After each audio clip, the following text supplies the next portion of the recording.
Six Geese A-Laying, performed by Mary Lake. Most villagers avoid the old birthing barn unless duty calls them there. Its beams sag like tired ribs, and the lanterns that hang from its rafters seem to hold their flame too tightly, as though afraid to illuminate what gathers beneath them. But I was born Paxton, and Paxtons tend the sixth day. We always have. Our blood remembers what the rest of the village tries to forget. Tonight, the air inside the barn clung to the skin. Warm, wet, expectant. The straw on the floor had been changed hours earlier, yet still gleamed with a sheen of something older than sweat or oil. My boots made no sound on it. No one's ever does. The geese were already waiting. 6 of them, standing in a perfect circle, necks bent inward, heads nearly touching. Not a rustle of a feather or a flick of a wing. Their eyes glimmered like beads of obsidian smoothed by centuries of tide. They watched me as one creature wearing 6 shapes.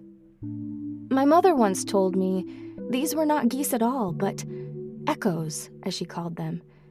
Imprints left by Skalmorok's dreaming. Shapes borrowed from nature only to mock it. They had no breath I could hear, no heartbeat I could sense through the floor or through my palms when I touched them.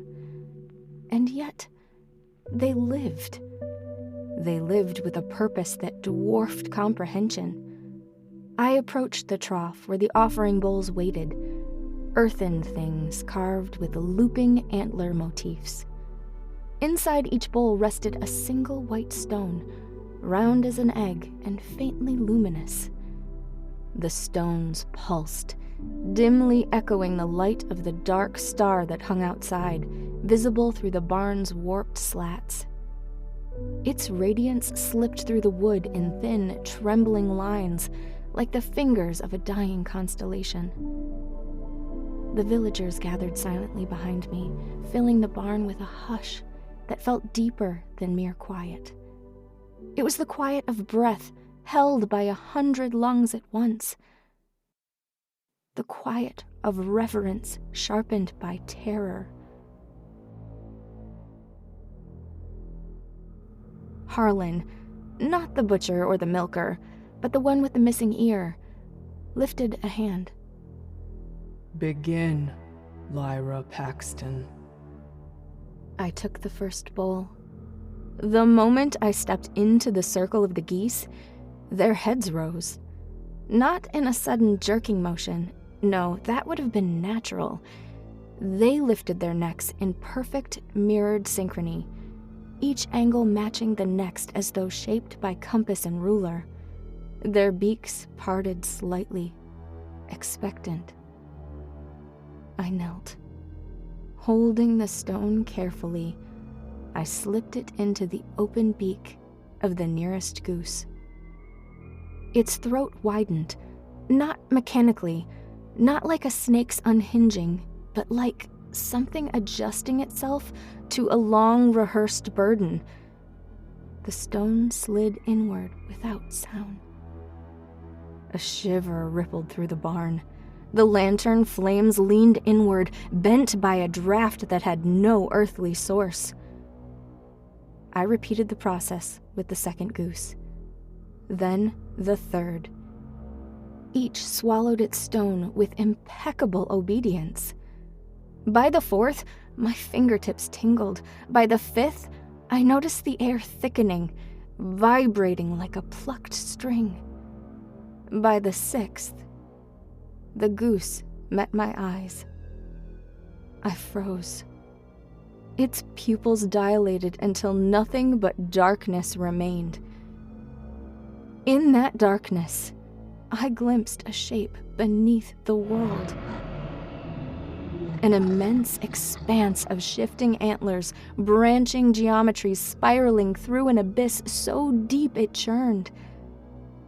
Skelmorak slumbered there, immense and cumbersome, like a mountain dreaming of walking. The goose swallowed its stone. All 6 began to tremble. No flapping, no noise, just a subtle oscillation, as if their forms were losing alignment with the barn, drifting half a breath into some other plane. Their feathers rose with a soft rustle that was not quite the sound of feathers, but something wetter, something that seemed to unspool from the inside. Then, with a shudder, the geese began to lay, not eggs, stones. 6 stones each, white, smooth, growing brighter with each deposit stacking beneath their bodies like offerings being born from pain not their own. The stones clinked softly as they struck the straw, though the sound echoed far too long, as if dropping through layers of unseen space. 12, 18, 24. The villagers fell to their knees as the barn filled with a glow that pulsed in perfect rhythm with the dark star above.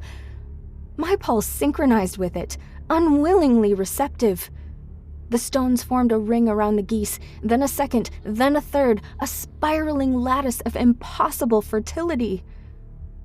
At the final stone, the 36th, the geese froze. Their eyes widened, and they exhaled. A single shared breath, as one, low and mournful, a sigh pulled from a throat not built for lamentation. The sound curled through the barn like smoke, brushing against my skull with an intimacy that made my teeth ache. The stones began to crack. Hairline fractures snaked across their surfaces, glowing brighter, brighter. And then they settled, softened, dulled to an ordinary white. The ritual was complete.